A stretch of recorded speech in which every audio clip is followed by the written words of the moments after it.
What's going on, YouTube? This is Jacob Chavarria, or as my friends call me, Chavi, in Midland, Texas, gardening in Zone 8, and it's that time of year. Gonna be a bit of a gambler, gonna roll the dice, and go ahead and plant out my tomatoes. So, let's get rolling in the garden bed. I call it the big boy. Let me show you what we got going on.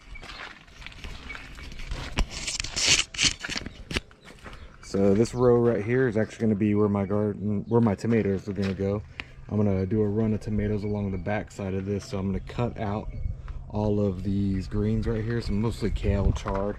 I'm gonna cut all of those out, and then I've got some self-wicking beds over here, and I'm actually gonna put some tomatoes in a few of these, not all of them. So I'll get my tomatoes in, and then we'll go ahead and cover them with mulch, and we'll get going. I started all my tomato seedlings at the beginning of January, and these all look really good. So here's my hand just to give you an idea of the size of these. I got a ton of varieties, and I'm going to go in with some dwarf style tomatoes and then some different cherry tomatoes. I actually saved some seeds from my cherry tomatoes last year that grew really well, so I'm gonna go ahead and get these planted out. I've also got some micro tomatoes and some dwarfs that I'm gonna put in on the sides in some of my towers, like these little guys right here, these Tiny Tims, which I've actually started already putting out some tomatoes. So got Tiny Tims, some Orange Hat. I have a whole spreadsheet, so I'll go ahead and show you the spreadsheet and the layout of the garden.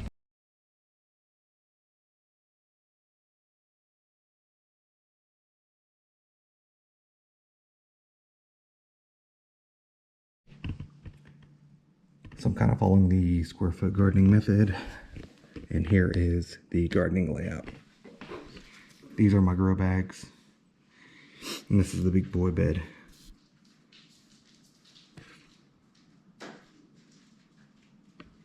So this whole row right here on the inside is going to be tomatoes. So I need to cut out kale, Swiss chard, chard, Ford Hook chard.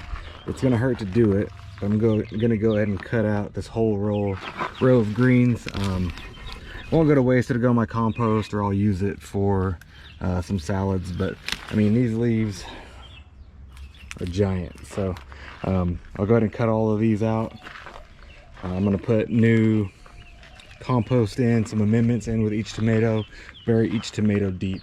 So I'll get rolling on this row. I'm going to chop all of this. I'm going to set my tomatoes out, get my amendments, and then we'll get planting.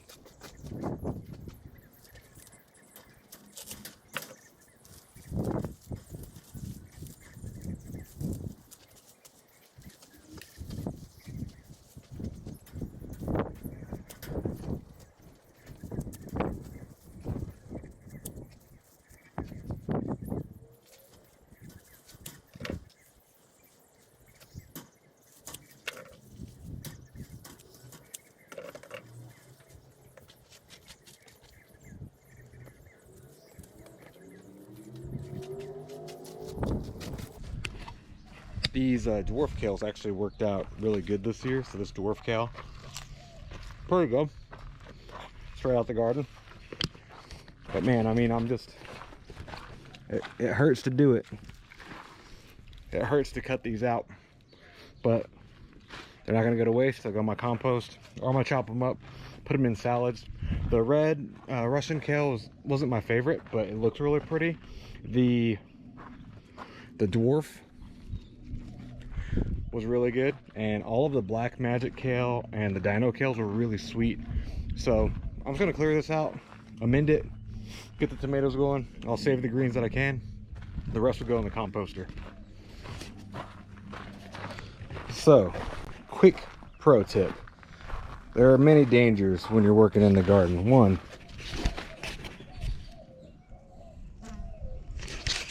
bees. I got tons of bees on these flowers, so having to be super careful in here.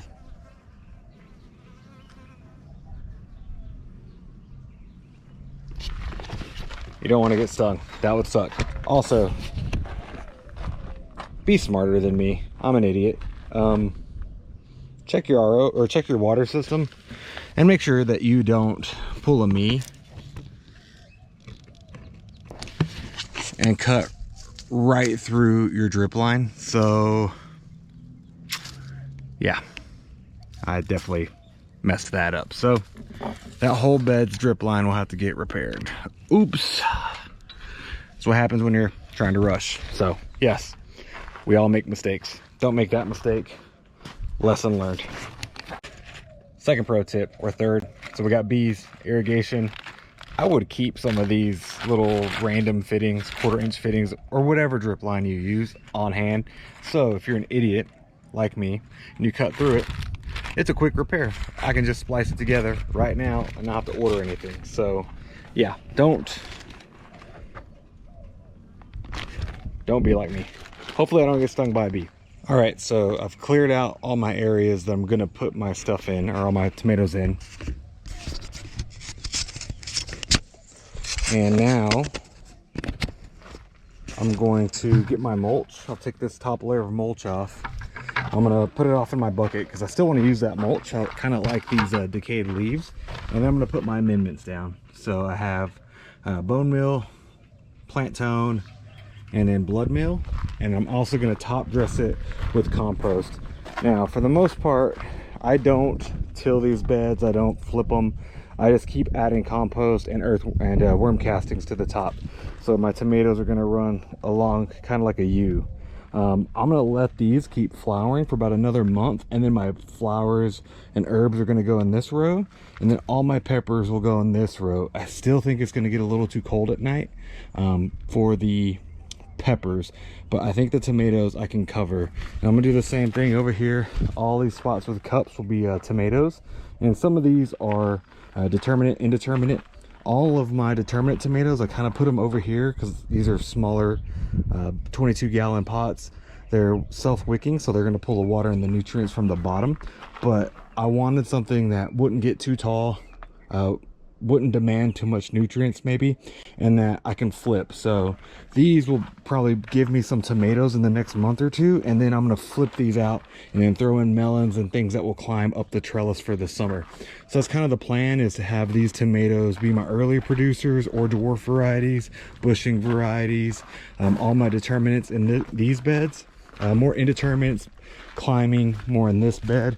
That's why I have this trellis, and this is typically my tomato wall. So this would just be a wall of tomatoes, and then I'll have a couple of tomatillos over here. You need 2 of those to germinate each other, and I'll have one more little determinate tomato in that bed as well. So once I get these all planted, amended, I'll run through these and tell you what we actually planted in here.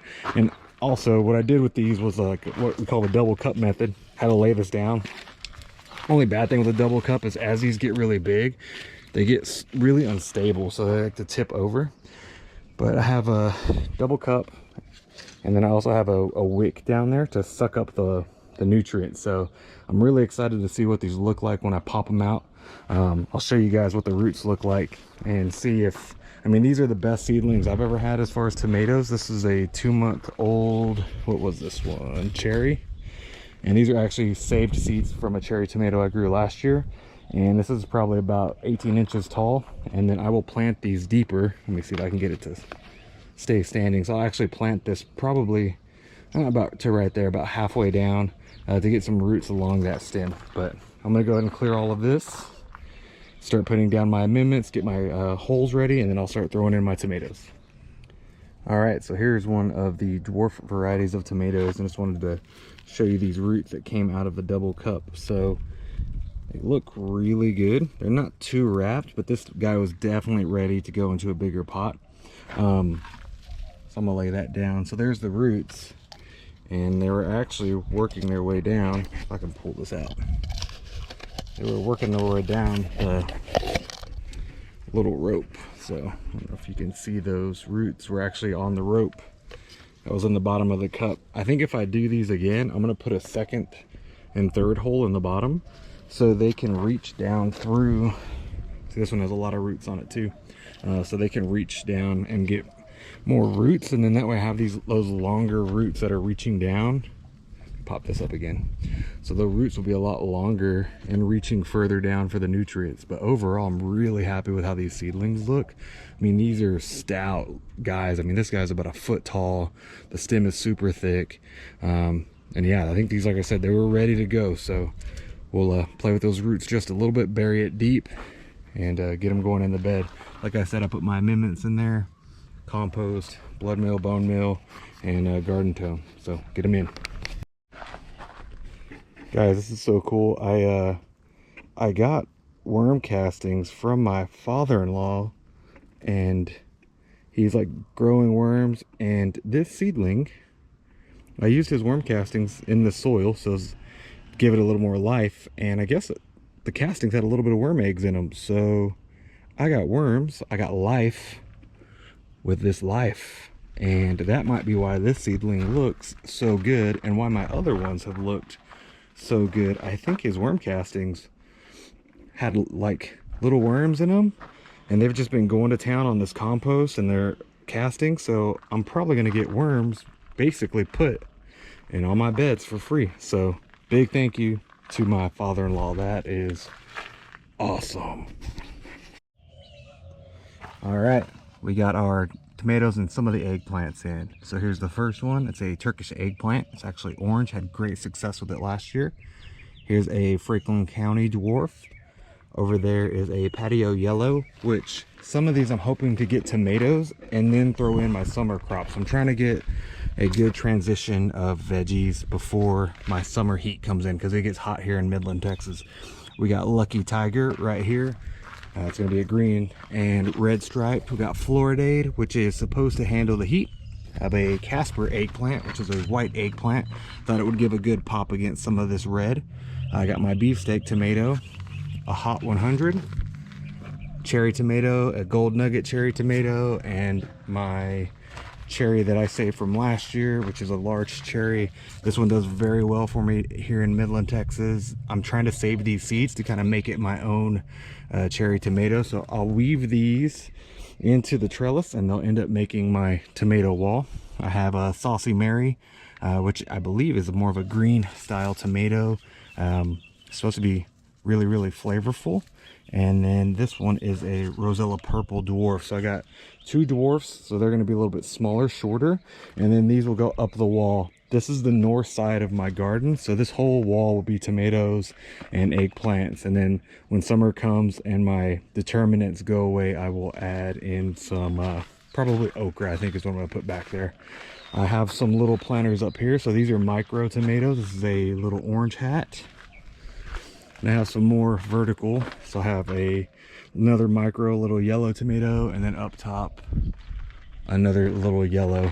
And then I have a whole row of tomatoes here as well. These are 22-gallon self-wicking pots. We have a, I didn't label this one, I need to put the label out. That was a Drazuba, Peron, another gold nugget, which this one fell over and got damaged. I'm not sure if it's going to actually do anything. I'm gonna roll the dice with it. I'm fine with that. Oh, got a little eggplant in there. That's a dwarf, like jewel eggplant. Ace 55 tomato. This is a full-size eggplant, so by the time this produces, flushes, and then dies off, then the eggplant can take over. So I'm trying to kind of rotate these together. Warakawa dwarf tomato. Has those like potato leaves. We'll see how that one does. Glacier bush, supposed to handle the cold. Another little determinant, so it should produce and then die out in about a month or two from now. Geranium kiss, another little dwarf determinant. Tiny Tim, which is another dwarf. I think you're picking up on these dwarf vibes. Another little orange hat. Another geranium kiss. I have another Rosella Purple dwarf. This one is an indeterminate, so it should hang all year. It's supposed to give me tomatoes similar to a Cherokee Purple. And then one more Glacier bush. So all of the determinants will hopefully produce tomatoes just before summer comes in, and then I can start to rotate in my melons. So that's the plan on these. I also have some strawberries along the back here. I'm trying to interplant these more as a cover crop than an actual harvest. I really never get much strawberries. I figured I would just try it out. I'm predicting that this is going to need a ton of fertilizer, but these beds are full of compost and amendments, and I can feed them super heavy from the self-wicking containers at the bottom of this. So the bottom 3 inches of these up to here is water. So I can feed these pretty heavily once they start getting rolling, and hopefully once they produce, then I'll put another round in and we'll just go back and forth on them. But these are the tomatoes that I got. And yeah, if you want to follow along, see how these produce, see how they do here in West Texas. We'll rotate out this winter bed, which these greens look so good. All these kales, all this lettuce, everything looks so happy. So I'll start rotating this stuff out, start putting in some spring and some summer crops. So I'm gonna wait another month because this is a gamble going early. I'm about 2 weeks, 3 weeks before my actual last frost date. The 2-week calendar doesn't show any cool temperatures. I do have ag row cover that I can throw over these. I have cloches for the smaller ones. I can protect these if it freezes, but we got 2 weeks of really nice weather. So hopefully I don't have to deal with any of that. Oh, I don't even know if I talked about these tomatillos and this Roma. So yeah, that's the full garden. You got not just my tomatoes, but now I got to clean everything up.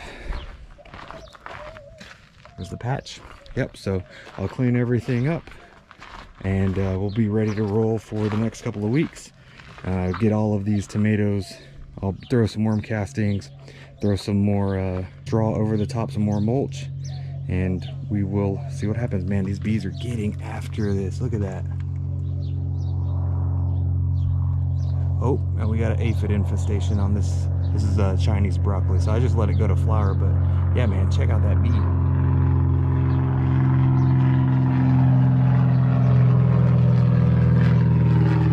Super cool. All right, guys.